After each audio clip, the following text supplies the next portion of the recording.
What's up guys, Juan Campos here. Welcome back or welcome to my channel and welcome to another vlog. So for this one, pag-uusapan lang natin yung a little update sa minicut ko. So I've been running a minicut now for 2 weeks, almost 3 weeks. And so far I've lost almost 7 pounds. Ang plano namin dito is to run this minicut mga 8 to 10 weeks para lang a reset. Then bulking na ulit. So far, so good training-wise. May mga lifts na namamatch ko. May mga lifts na lumalakas ako. So far, wala pa namang signs ng weakness. Siguro meron lang onting fatigue pagka nagbubuhat, especially pag legs. Kasi yung leg sessions ko, para siyang full body, so medyo matagal. And ginugutom ako eh. So, ang training schedule ko kasi ngayon is morning before work. Feeling ko kasi ito yung parang best time to train sa schedule ko ngayon para makapag-commit na ako sa work for the whole day. And ayun, kasi schedule ko lately talagang ginagabi ako sa office. Pagka nagbuhat pa ako tulad ng prep like mga lunchtime, medyo mahirap kasi ipuputo pa yung sarili mo sa alam mo yun, training mindset. And I guess I've been a morning person na talaga all my life.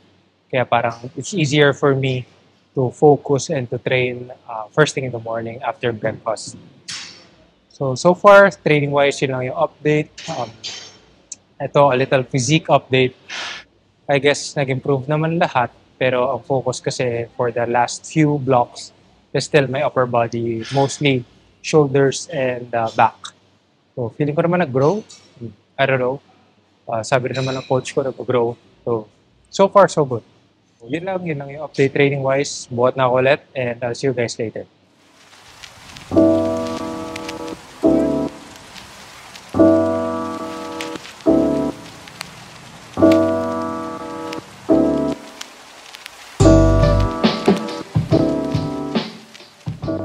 Okay, diet-wise, okay naman so far. Same pa rin yung kinakain ko but less. Honestly, hindi pa naman din ganun kahirap. Though may mga days na ramdam ko na gutom. Especially pagka medyo matagal talaga dito sa office. Usually kasi naabot na rin talaga ng late. Gabi na rin na ako uwi. So, yun nga, pag may mga trainings na super aga, kasi I work out in the morning, parang sa gabi na uubos na yung calories ko. So, minsan may mga gutom. Natural kasi nagka-cut. Pagka hindi ka nagugutom, nagka-cut, parang may mali kang ginagawa. And honestly, parang na-miss ko rin yung feeling in a way. Kasi yun nga, parang after nung prep, I commend my coach din na nataas niya talaga yung baseline calories ko. I don't know kung anong magic yung nangyari. Siguro may part din doon na naging consistent ako for a long time. Kasi before, nung off-season ko, dati, makulit din kasi ako eh. Kumakain ako ng wala sa plan, tapos babawiin ko, ganun ulit, parang nag-yo-yo. But for this time, siguro dahil medyo gigil nga, nakapag-stick ako dun sa intended na calories ko for a long time. So, nag-adjust din siguro yung parang baseline calories ko. Plus, nagkaroon din siguro ng muscle mass na mas kinailangan na rin ng katawan ko ng more calories. Kung gusto nyo makakita ng full day of eating, siguro comment down below, let me know. Kaya natin yung gawin kasi I've done many of mga ganong videos in the past. And yun, so far diet-wise, yun lang yung update. Sama ka sa video? Di, okay lang. Okay lang.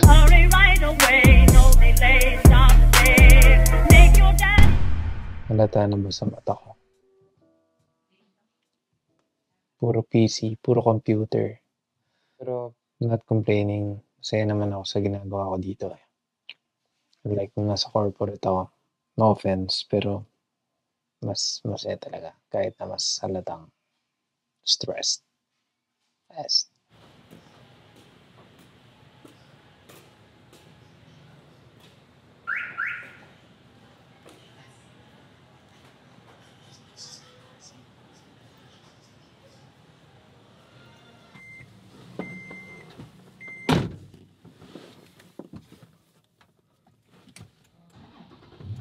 What's up guys? So medyo late na, magda 9 PM na. And uwi na ako. So basically parang ganito almost every day. But I love it. Honestly, sabi ko nga kanina, parang even though na medyo hectic yung schedule, parang ramdam ko na mas nagagamit kasi ako sa ganito. As compared to dun sa points in my life na nag-work ako sa corporate. And yun, very, I don't know, parang rewarding kasi. Rewarding siya for me as a son na nag-work para sa nanay ko. Maybe some of you can relate, di ba? But anyway, ayun, uwi na ako, I'm gonna see my dogs and ang routine ko lang talaga sa gabi, pagka uwi, ligo, tulog. Kasi usually, yung baon ko, ito, dala ko na siya for meals ko na to for the whole day hanggang gabi. Kahit naman nung hindi ako nagka-cut. So, dala ko na yung meals ko talaga para iwas na rin temptation, iwas na rin kumain sa labas, and iwas, alam mo yun, mga untracked calories. So yun lang, I'm gonna head home. I'll see you guys tomorrow.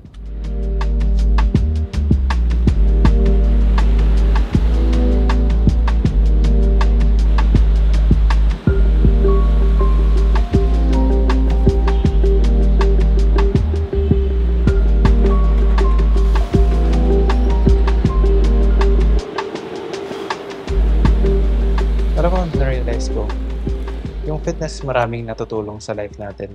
Hindi lang naman physically, but mentally as well. But na-realize ko for the past few months na fitness isn't everything. Alam mo yun, parang may buhay pa rin tayo outside the gym. Kaya magandang pahalagahan natin yan. Especially yung bumubuhay sa atin talaga. Yung family natin, yung work natin. Parang sometimes na caught up tayo dun sa parang goals natin inside the gym. Ako, guilty ako dun. Na parang nilalet go ko, especially when things get tough, nilalet go ko yung mga bagay na feeling ko hindi importante pero importante pala. Like relationships, parang work stuff. Especially nung nasa corporate pa ako na parang hindi ko talaga pinupush kasi hindi ko pinupush yung sarili ko sa work kasi I know na parang, alam mo yun, hindi siya ganun ka-importante eh. Pero maling thinking yun. Na dapat yung fitness tinuturo sa atin kung paano maging resilient in and out of the gym. Pero yun, parang minsan nga, dahil sa goals natin inside the gym, na ginagawa mong excuse, yung gutom ka, yung pagod ka, for you not to perform well sa ibang bagay. Yun lang, parang siguro kung may mapipick up kayo sa video na to, yun. Na parang, yes, fitness is important. Fitness is a part of our lives. And fitness teaches us things, pero hindi siya yung end-all be-all. Yun lang. Na-realize ko lang yun for the past few months, especially after prep. Kasi may feeling na parang, what now? Ano na gagawin ko? Kasi tapos na to. Pero yun nga, kasi hindi naman talaga siya yung yung punot dulo eh. May mga bagay na mas mahalaga. Although, yun nga, may good things din naman ng fitness. Parang, we have to strike a balance lang. Ganda, no? Ayun yung nangyayari sa'yo pag stuck sa traffic.